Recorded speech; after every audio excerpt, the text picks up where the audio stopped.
ആകാശവാണി. നമസ്കാരം. വാർത്തകൾ വായിക്കുന്നത് ഉദയൻ കിളിയന്നൂർ.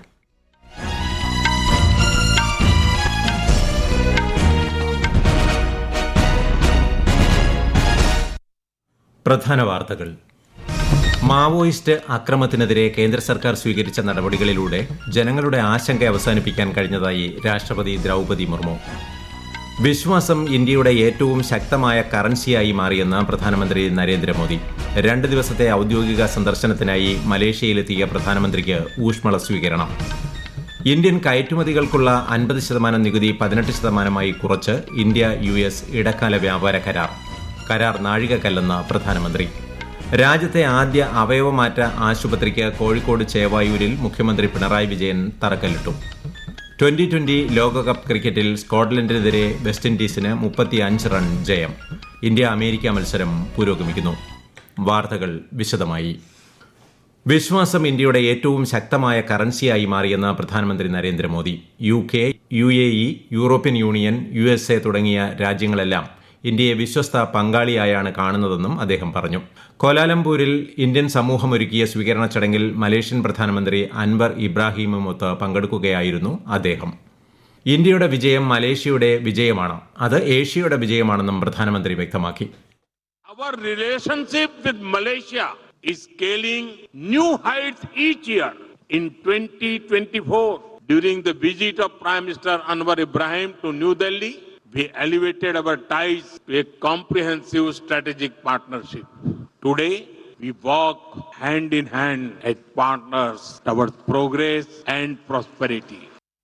2 ദിവസത്തെ ഔദ്യോഗിക സന്ദർശനത്തിനായി മലേഷ്യൻ തലസ്ഥാനമായ കോലാലംപൂരിലെത്തിയ പ്രധാനമന്ത്രിയെ വിമാനത്താവളത്തിൽ മലേഷ്യൻ പ്രധാനമന്ത്രി, മലേഷ്യൻ മാനവ വിഭവശേഷി മന്ത്രി രമണൻ രാമകൃഷ്ണൻ ഉൾപ്പെടെയുള്ളവർ ചേർന്ന് സ്വീകരിച്ചു. നാളെ നടക്കുന്ന ഉഭയകക്ഷി ചർച്ചകളിൽ വിവിധ ധാരണാപത്രങ്ങൾ ഇരു രാജ്യങ്ങളും ഒപ്പുവയ്ക്കും. മാവോയിസ്റ്റ് അക്രമത്തിനെതിരെ കേന്ദ്ര സർക്കാർ സ്വീകരിച്ച നടപടികളിലൂടെ ജനങ്ങളുടെ ആശങ്ക അവസാനിപ്പിക്കാൻ കഴിഞ്ഞതായി രാഷ്ട്രപതി ദ്രൗപദി മുർമു. ഛത്തീസ്ഗഡ് സന്ദർശിക്കുന്ന രാഷ്ട്രപതി ബസ്തറിലെ ജഗ്ദൽപൂരിൽ ബസ്തർ പാണ്ഡം ഉത്സവം ഉദ്ഘാടനം ചെയ്ത് സംസാരിക്കുകയായിരുന്നു. മാവോയിസ്റ്റുകളുമായി ബന്ധപ്പെട്ട നിരവധി ആളുകൾ അക്രമത്തിന്റെ പാത ഉപേക്ഷിച്ച് സമൂഹത്തിന്റെ മുഖ്യധാരയിലേക്ക് മടങ്ങിവരികയാണ്. കീഴടങ്ങിയ മാവോയിസ്റ്റുകളുടെ പുനരധിവാസത്തിനായി കേന്ദ്ര സർക്കാർ നിരവധി വികസനക്ഷേമ പദ്ധതികൾ നടപ്പിലാക്കുന്നുണ്ടെന്നും ശ്രീമതി മുർമു പറഞ്ഞു. ഇന്ത്യ US ഇടക്കാല വ്യാപാര കരാറിലൂടെ ഇന്ത്യൻ കയറ്റുമതിക്കുള്ള 50% നികുതി ഇപ്പോൾ 18%-ആയി കുറച്ചതായി കേന്ദ്ര വാണിജ്യ വ്യവസായ മന്ത്രി പീയൂഷ് ഗോയൽ പറഞ്ഞു. ന്യൂഡൽഹിയിൽ ഇന്ത്യ US സംയുക്ത പ്രസ്താവനയെക്കുറിച്ച് മാധ്യമങ്ങളോട് സംസാരിക്കുകയായിരുന്നു അദ്ദേഹം.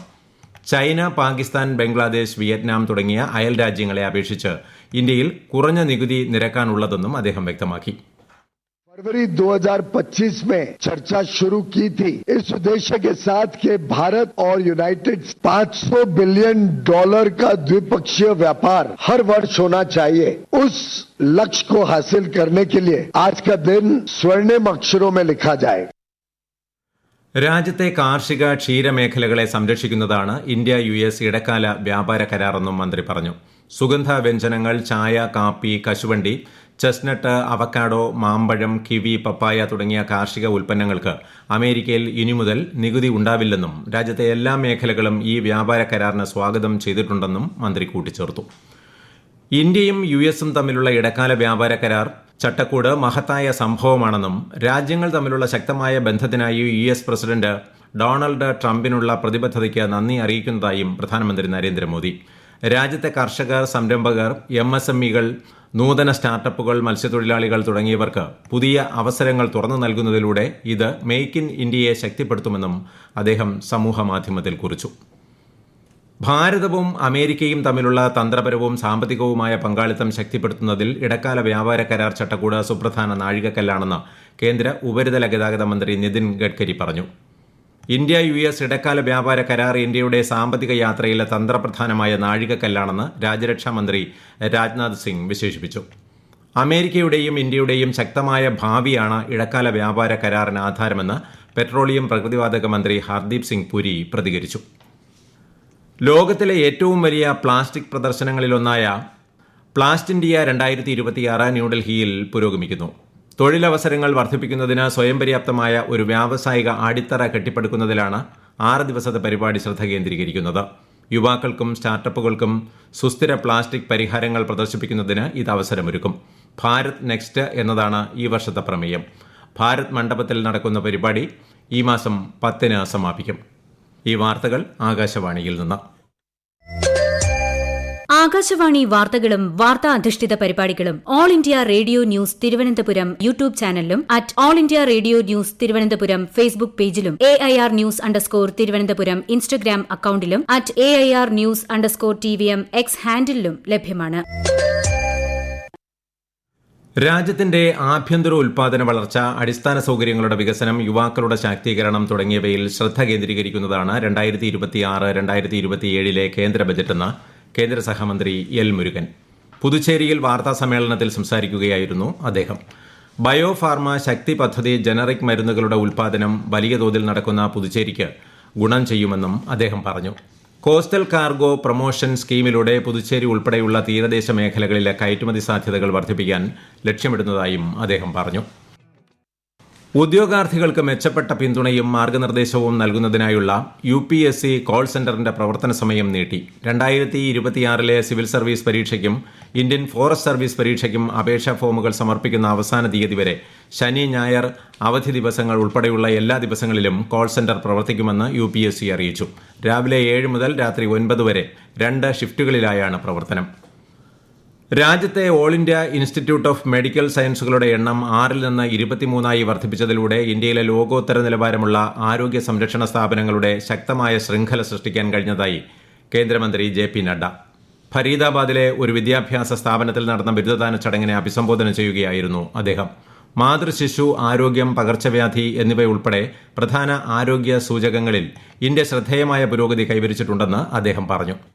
अब मैं अगर विकसित भारत की बात करूं तो हेल्थ केयर एक क्षेत्र है जहां चैलेंज के रूप में हमको आगे बढ़ना चाहिए. हमें साइंस में अपने आप को आगे बढ़ाने की आवश्यकता है, हमें टेक्नोलॉजी में आगे बढ़ाने की आवश्यकता है, एंटरप्रेन्योरशिप में आगे बढ़ाने की आवश्यकता है और हमें इनोवेशंस पर जोर देने की आवश्यकता है. और मुझे पूरा विश्वास है कि आज की नई पीढ़ी इस चैलेंज को एक्सेप्ट भी करेगी और उसको पूरा करने के लिए, इस रिस्पॉन्सिबिलिटी के लिए आतुर भी रहेगी, विलिंगनेस भी होगी. ICC പുരുഷ 2020 ലോകകപ്പ് ക്രിക്കറ്റിൽ ഇന്ത്യ അമേരിക്ക മത്സരം മുംബൈയിലെ വാങ്കഡെ സ്റ്റേഡിയത്തിൽ പുരോഗമിക്കുന്നു. ടോസ് നേടിയ അമേരിക്ക ഫീൽഡിംഗ് തെരഞ്ഞെടുത്തു. ഒടുവിൽ റിപ്പോർട്ട് കിട്ടുമ്പോൾ ഇന്ത്യ 5 ഓവറിൽ 1 വിക്കറ്റ് നഷ്ടത്തിൽ 34 റൺസ് എന്ന നിലയിലാണ്. അതേസമയം കൊൽക്കത്തയിലെ ഈഡൻ ഗാർഡൻസിൽ നടന്ന മത്സരത്തിൽ സ്കോട്ട്ലൻഡിനെതിരെ വെസ്റ്റ് ഇൻഡീസിന് 35 റൺ ജയം. ഉദ്ഘാടന മത്സരത്തിൽ പാകിസ്ഥാൻ നെതർലൻഡ്സിനെ 3 വിക്കറ്റിന് പരാജയപ്പെടുത്തി.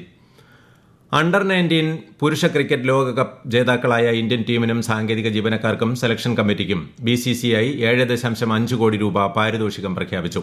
ഇന്നലെ സിംബാബ്വേയിലെ ഹരാരെ സ്പോർട്സ് ക്ലബിൽ നടന്ന അണ്ടർ 19 പുരുഷ ക്രിക്കറ്റ് ലോകകപ്പ് ഫൈനലിൽ ഇംഗ്ലണ്ടിനെ 100 റൺസിന് പരാജയപ്പെടുത്തിയാണ് ഇന്ത്യ തങ്ങളുടെ 6ാമത്തെ അണ്ടർ 19 ലോകകപ്പ് കിരീടം നേടിയത്.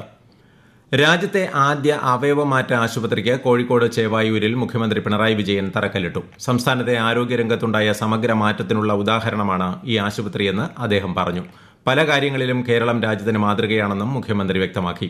ചേവായൂരിലെ ത്വക്ക് രോഗ ആശുപത്രിയുടെ 20 ഏക്കർ സ്ഥലത്താണ് Kerala institute of organ and tissue transplant നിർമ്മിക്കുന്നത്. കടുവ സംരക്ഷണ നയം പരിഷ്കരിക്കേണ്ടത് അനിവാര്യമെന്ന് കേന്ദ്രമന്ത്രി ഭൂപേന്ദർ യാദവ്. ആൽവാറിൽ നടന്ന ടൈഗർ റിസർവുകളുടെ ഫീൽഡ് ഡയറക്ടർമാരുടെയും ചീഫ് വൈൽഡ് ലൈഫ് വാർഡന്മാരുടെയും ദ്വിദിന സമ്മേളനത്തിൽ സംസാരിക്കുകയായിരുന്നു അദ്ദേഹം. ഈ കാലഘട്ടത്തിന്റെ വെല്ലുവിളികൾക്ക് അനുസൃതമായി പഴയ നയങ്ങൾ പരിഷ്കരിക്കേണ്ടത് ആവശ്യമാണ്. ഈ മാസം അവസാനത്തോടെ ബോട്സ്വാനയിൽ നിന്നുള്ള പുതിയ ബാച്ച് ചീറ്റകൾ ഇന്ത്യയിലെത്തുമെന്ന് പ്രതീക്ഷിക്കുന്നതായും അദ്ദേഹം പറഞ്ഞു. പ്രധാന വാർത്തകൾ വീണ്ടും. മാവോയിസ്റ്റ് ആക്രമണത്തിനെതിരെ കേന്ദ്ര സർക്കാർ സ്വീകരിച്ച നടപടികളിലൂടെ ജനങ്ങളുടെ ആശങ്ക അവസാനിപ്പിക്കാൻ കഴിഞ്ഞതായി രാഷ്ട്രപതി ദ്രൗപദി മുർമു. വിശ്വാസം ഇന്ത്യയുടെ ഏറ്റവും ശക്തമായ കറൻസിയായി മാറിയെന്ന് പ്രധാനമന്ത്രി നരേന്ദ്രമോദി. 2 ദിവസത്തെ ഔദ്യോഗിക സന്ദർശനത്തിനായി മലേഷ്യയിലെത്തിയ പ്രധാനമന്ത്രിക്ക് ഊഷ്മള സ്വീകരണം. ഇന്ത്യൻ കയറ്റുമതികൾക്കുള്ള 50% നികുതി 18% കുറച്ച് ഇന്ത്യ US ഇടക്കാല വ്യാപാര കരാർ നാഴികക്കല്ലെന്ന് പ്രധാനമന്ത്രി. രാജ്യത്തെ ആദ്യ അവയവമാറ്റ ആശുപത്രിക്ക് കോഴിക്കോട് ചേവായൂരിൽ മുഖ്യമന്ത്രി പിണറായി വിജയൻ തറക്കല്ലിട്ടു. 2020 ലോകകപ്പ് ക്രിക്കറ്റിൽ സ്കോട്ട്ലൻഡിനെതിരെ വെസ്റ്റ് ഇൻഡീസിന് 35 റൺ ജയം. ഇന്ത്യ അമേരിക്ക മത്സരം പുരോഗമിക്കുന്നു. വാർത്തകൾ കഴിഞ്ഞു. അടുത്ത വാർത്താ പ്രക്ഷേപണം 8:35.